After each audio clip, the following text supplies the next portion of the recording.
देश में कोरोना के तेजी से बढ़ते मामलों के बीच लॉकडाउन की आहट सुनाई देने लगी है। विशेष रूप से पश्चिमी राज्य महाराष्ट्र में तो इसके आसार सबसे ज्यादा लग रहे हैं। इस बीच भारतीय स्टेट बैंक (SBI) के इकोनॉमिक रिसर्च डिपार्टमेंट के मुताबिक लॉकडाउन के बजाय वैक्सीनेशन के जरिए कोरोना को दूसरी लहर को रोका जा सकता है। Second wave of infections the beginning of the end नाम की इस रिपोर्ट को ग्रुप के चीफ इकोनॉमिक एडवाइजर सौम्य कांति घोष ने लिखा है। रिपोर्ट में सलाह दी गई है कि लॉकडाउन और प्रतिबंध अब तक कोरोना के प्रसार को रोकने में प्रभावी नहीं दिखे हैं।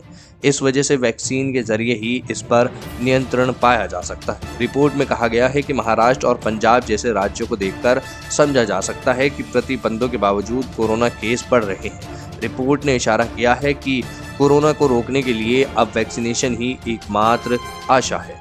कहा गया है कि अगर लोग और बड़ी संख्या में वैक्सीनेशन में दिलचस्पी दिखाएंगे तो अगले 4-5 महीनों में 45 के ऊपर की पूरी आबादी को टीका दिया जा सकेगा। गौरतलब है कि केंद्र सरकार ने कोरोना के बढ़ते मामलों के मद्देनजर 1 अप्रैल से 45 के ऊपर के सभी लोगों को वैक्सीनेशन की छूट दे दी है।